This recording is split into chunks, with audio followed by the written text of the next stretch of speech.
Hey there, this is Vanessa DeBurle and welcome to my channel. Today we're going to talk about how you can build a brand for yourself or establish a brand. It can be really overwhelming, especially when you're brand new in any business, trying to figure out what it is you want to be, what you want to do, and how to pull it all together. If you notice, there are people who have been out there a long time. They've really established who they are.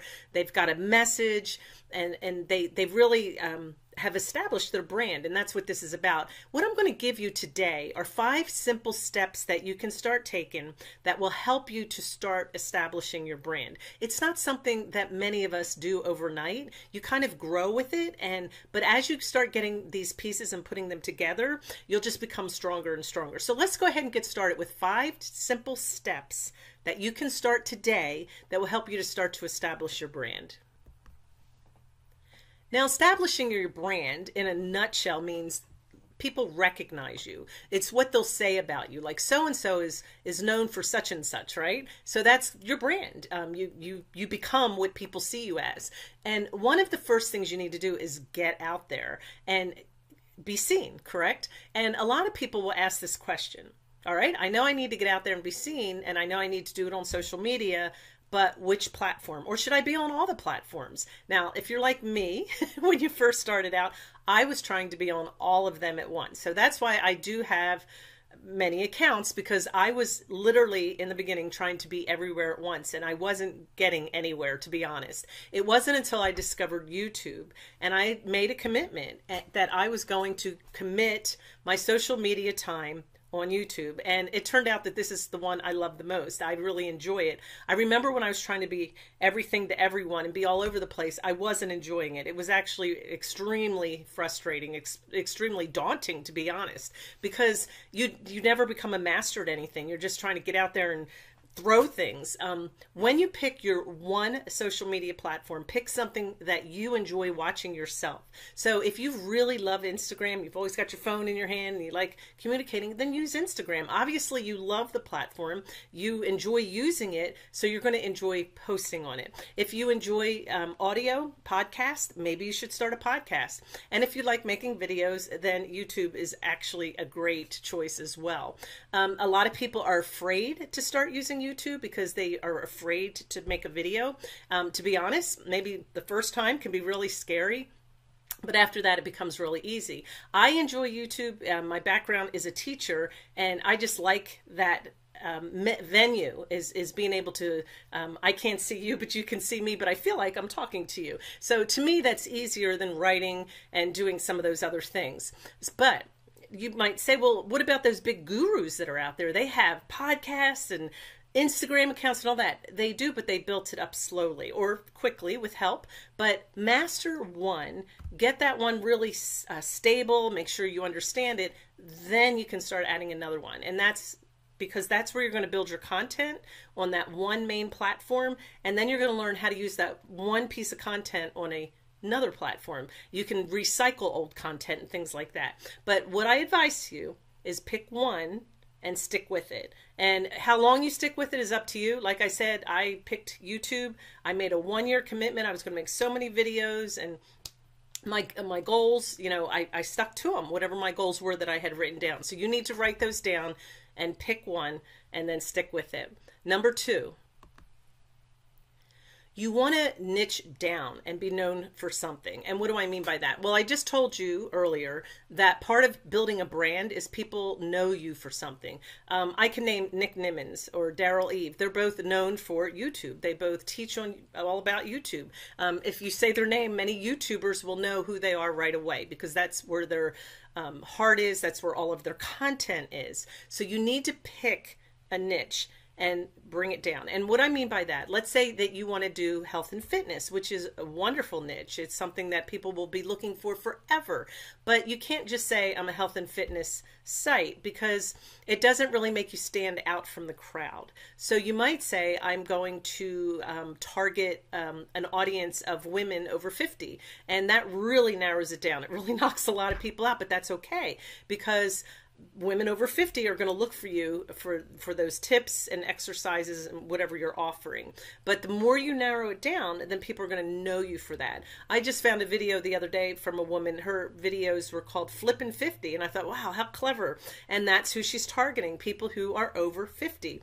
And she's got a real catchy name for her YouTube channel as well. So you want to make sure that you become known for something. So focus on your one area and then niche it down as much as you can. Now, you may find that you might start out in a certain area. Maybe you want to teach all about YouTube and how to start a channel and things like that. But maybe you want to eventually be known for what kind of equipment to use. You can look now on YouTube. There's certain channels that's all they talk about is what kind of equipment.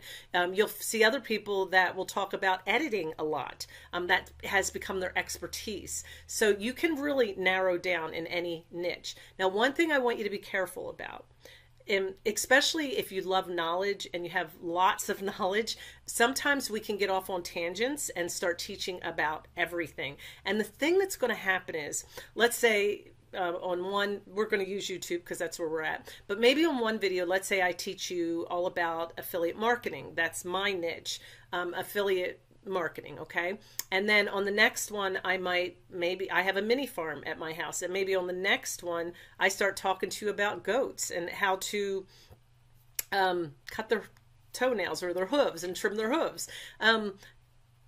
Those are two totally different things. Yes, they're part of me and my life, but for you as a viewer, if you come to me wanting to learn about affiliate marketing and then all of a sudden I'm showing you how to trim the hooves of a goat, that's going to be weird. You're going to go, well, that's not what I came here for, and vice versa. If you came looking for goats and you got affiliate marketing. So it's really going to hurt you because you're going to lose part of your audience. If you're that passionate about two different things or three different things, maybe down the road you can start another channel, but I wouldn't recommend doing it all at once. But stick with your content. Stay on the lane. Don't go wandering off, okay? You can share things like that. You know, I just told you I have goats, okay. But that's not what my channel's about. You're not going to come to my channel to learn about a mini farm or goats. You're going to come and learn about affiliate marketing and how to make money online and things like that. So what you want to do on your platform is educate people about who you are and what you are. When you educate, you want to give value. If I teach you something, I want you to walk away and say, wow, you know, I learned something from her and I want to come back and learn some more. And that's what giving value is all about. So that's number 2. Let's go to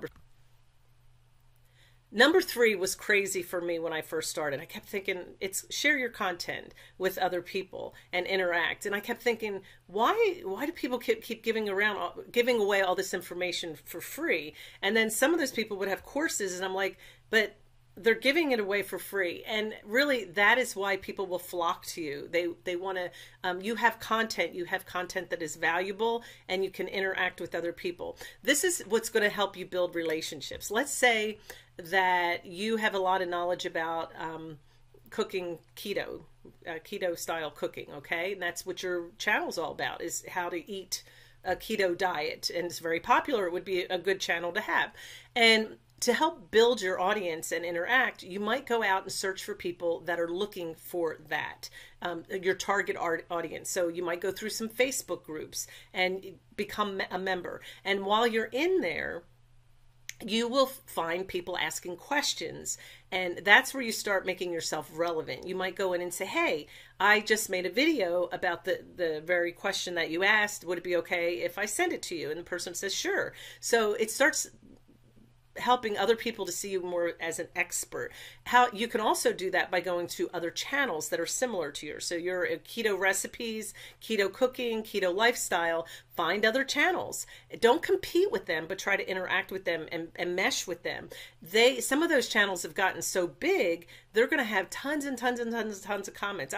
Sometimes when I'm just looking for other channels that are similar to mine, that are huge, they'll have so many comments in there that they've never gotten back and responded to. You could go in there and respond to those and answer some of those questions, and then people will start to see you as an expert in that field. And just do it naturally. You don't have to spend hours and hours and hours surfing the net and looking for these things. I pretty much have my list of different channels that I like to follow, Facebook groups, and then I just go in occasionally or maybe daily. I might allow just a few minutes a day and go in and just kind of check things out and make myself a presence of myself, if that makes sense. So that's number 3. Let's go to number 4.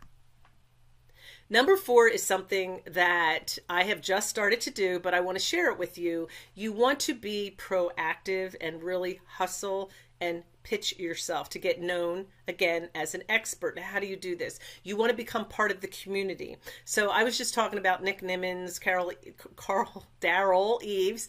They're 2 people that are really known in the YouTube community. They're way up there. They've got thousands of followers. But what about other people that might be in that YouTube community that are just starting out? If you search, you'll find them. I'm using this as an example. One of the things that you can do is find somebody else that's in your niche, that's at your level, and then ask them, say, hey, do you want to interview each other? I have a new channel, you have a new channel, we complement each other. Can I interview you and make a video and put you on my channel, and then you interview me? And people who have been around a long time that don't, quote, need the exposure and the relationships and the interaction, I'm sure they get to a point where they're like, I've had enough. I don't need any more friends, right?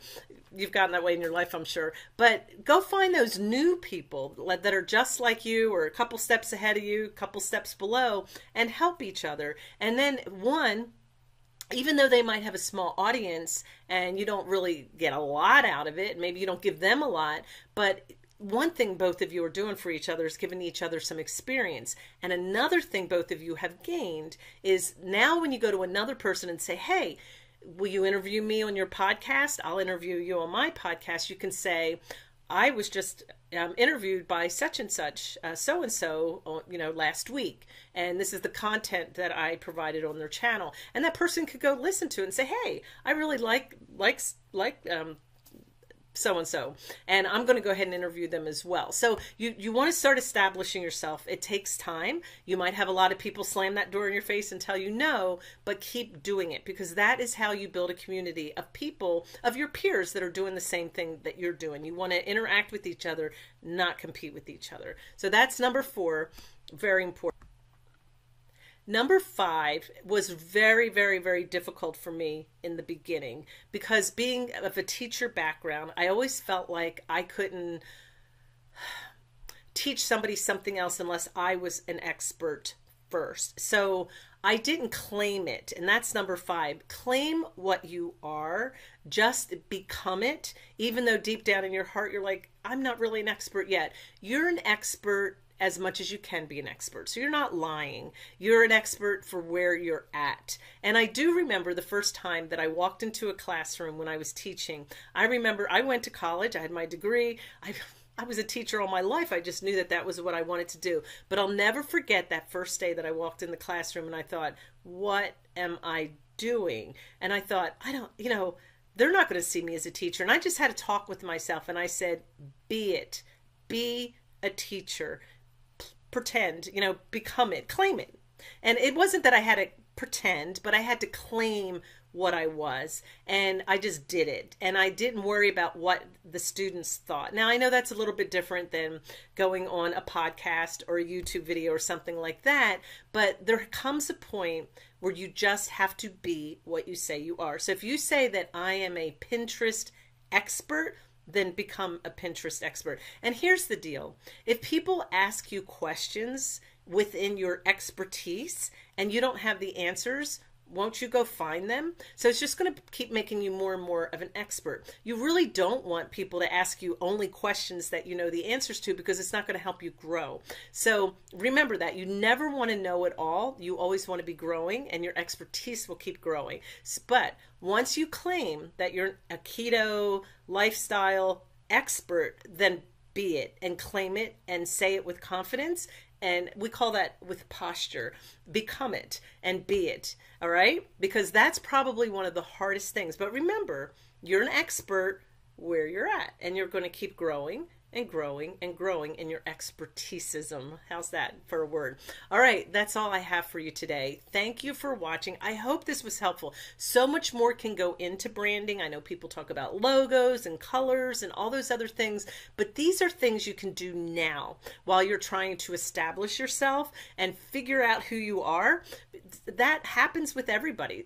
That sometimes you want this business, but you're not quite sure how you're going to do it because you're new and you're not really sure how to do it. So those are 5 things that you can be working on that are going to help you grow and establish yourself and establish your brand, your personal brand in front of everybody else. You have a good one. Thank you for watching, and don't forget to subscribe to my channel.